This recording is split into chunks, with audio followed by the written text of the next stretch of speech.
Bonjour et bienvenue à Tout savoir. Mon nom est Claude-Andrea Bouni. Je me ferai un réel plaisir de passer la prochaine heure avec vous. Aujourd'hui à l'émission, on va apprendre avec notre coach de vie, Sylvie Lapointe, à apprendre à dire non. Parce que je pense que il y a beaucoup de personnes comme moi qui n'arrivent pas à dire non. On est tout le temps en train de dire oui, oui, oui, oui, alors qu'on ne veut pas faire certaines affaires. Mais aujourd'hui, on va avoir des techniques spécifiques pour apprendre à dire non sans blesser l'autre. On va aussi s'informer sur les différentes ressources de l'organisme Centre Aide Est de l'Ontario. Et tout de suite, pour commencer, j'ai ma belle amie Marie Lantier-Dissenza, éditrice du Vivre Plus de la Farfo, un magazine qui est gratuit, accessible à tous sur le site web. Et à chaque mois, comme j'aime bien le faire, tu sais, il y a un petit écriteau sur la page de couverture. Et j'ai trouvé ça chou. Fait que je vais le lire. Et ça dit pour la page de couverture, le temps danse entre les souvenirs d'hiver et les promesses printanières, offrant aux personnes aînées la sagesse de l'hiver et l'espoir des jours plus doux à venir. À chaque fois, là, c'est toujours des petites paroles qui... Je me dis, où est-ce que vous allez trouver tout ça? On fouille, hein? C'est vrai. À certains moments, on embellit, on prend une idée, on l'améliore ou on l'adapte pour le magazine. Définitivement. Et tu m'as donné des défis parce qu'à chaque fois, je sais que tu les lis. C'est toujours un devoir plus difficile à accomplir parce que je dois vraiment chercher pour trouver quelque chose de vraiment formidable. Mais écoute, tu le fais tellement bien. Et la couleur de couverture nous donne le ton du mois de février. C'est un peu de rouge, je pense. Rouge rosé, là, je sais plus trop. Mais en tout cas, on sait que le mois de février, c'est le mois non seulement de l'amour, mais aussi le mois de l'histoire des Noirs. Exactement. Alors, si on pense, c'est vrai qu'on dit toujours le mois, mais on devrait parler que ça devrait être à l'année longue. Oui. Mais c'est une société, c'est un groupe de personnes, autant dans les arts, la culture, la politique, qu'on doit reconnaître le rapport à notre aspect canadien. Oui. Alors, ils font vraiment partie de notre mosaïque. Puis, il faut regarder la diversité, l'inclusion. Alors, pas seulement pendant le mois, mais tout au long de l'année, on devrait les célébrer parce qu'ils apportent beaucoup, beaucoup à notre société. Alors, Michel, notre directeur général, a écrit un beau mot sur le mot de l'histoire. Puis, il dit, souligner la célébration ne devrait pas se limiter à une période de l'année. Plutôt, elle devrait servir de catalyseur pour des conversations continues sur l'inclusion, l'égalité et la justice sociale. Et nous avons aussi Samia, qui travaille dans le dossier immigration, donc qui travaille directement avec des immigrants venant de l'Afrique, venant de d'Haïti, etc.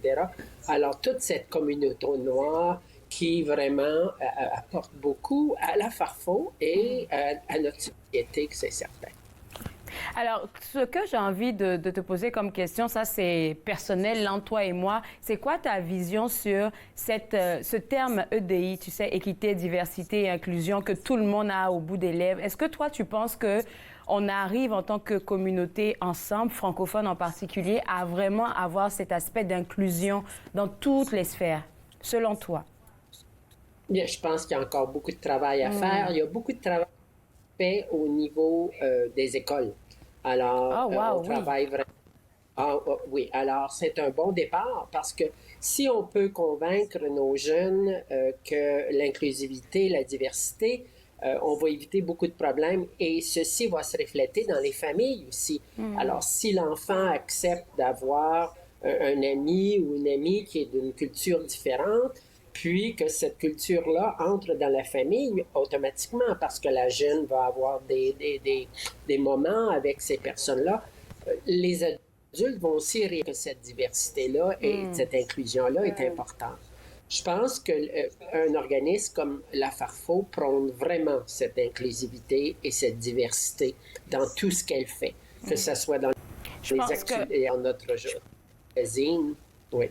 Alors, ce que tu dis, c'est tellement intéressant parce que je pense qu'il y a quelqu'un qui m'a fait un commentaire une fois qui m'avait interpellée. Je vais te dire ça en 30 secondes, peut-être qu'on pourrait discuter de ça après la pause. La personne mentionnait comme ça que pour les jeunes, comme tu parles des écoles, là, tout se passe à la maison.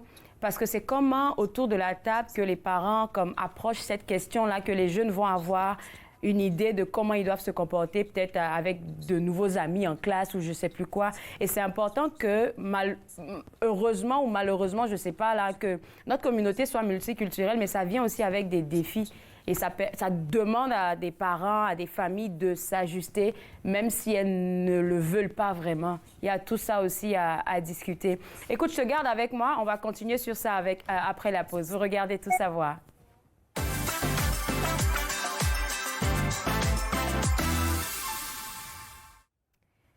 De retour à Tout savoir, je suis toujours en train de discuter avec notre amie Marie Lantier-Dissanza, éditrice du Vive Plus de la Farfo.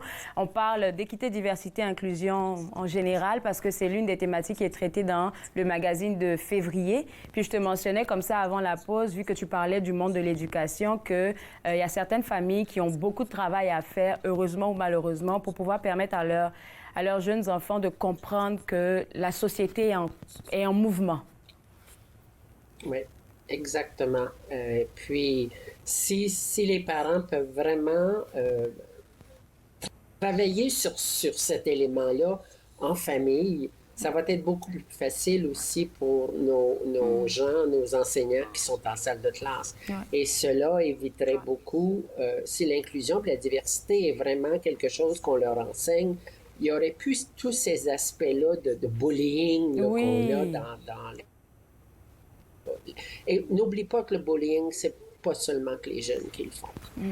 C'est vrai. Ouais, c'est vrai. C'est ça peut faire peut-être pas de la même... Ça peut faire une belle discussion pour une autre fois, là, mais tu as tellement raison. Écoute, je te mentionnais aussi qu'en regardant le magazine de février, je suis tombée, on parlait de l'article de Michel tantôt. Je vais dire, le dernier paragraphe m'a interpellée parce que c'est ça que ça devrait être comme message pour ce mois de février, là. Et Michel a écrit que l'inclusion, l'amour et la compréhension sont des piliers essentiels de notre humanité commune.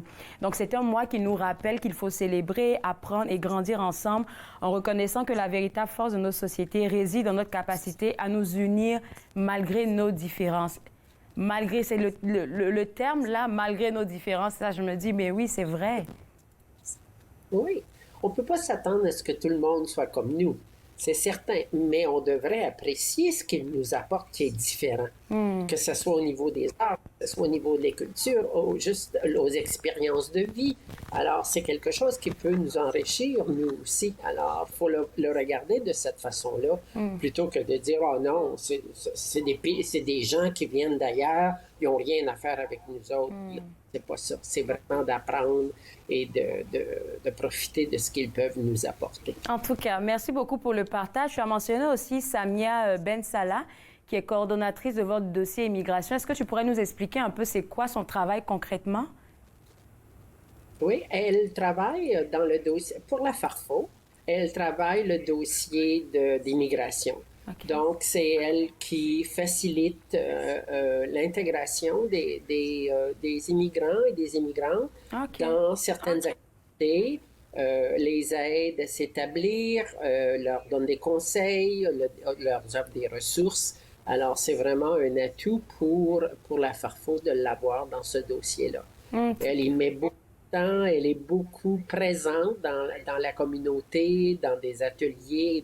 Lorsque on présente quelque chose, elle est là pour s'assurer que les immigrants et les immigrantes sont bien accueillis, puis qu'ils comprennent bien les contextes dans lesquels ils doivent travailler aussi. Un gros merci à la Farfo d'avoir cet aspect immigration-là, parce que je pense que c'est important, que ce soit pour les jeunes et plus même pour les personnes aînées qui immigrent ici, bien, je pense que c'est important qu'ils aient une porte d'ouverture pour se fondre dans la masse. Alors, dans le magazine, il n'y a pas juste des sujets sérieux de même là. Il y a des activités dans la région et puis un peu partout. Alors, est-ce que tu pourrais nous partager quelques-unes d'entre elles?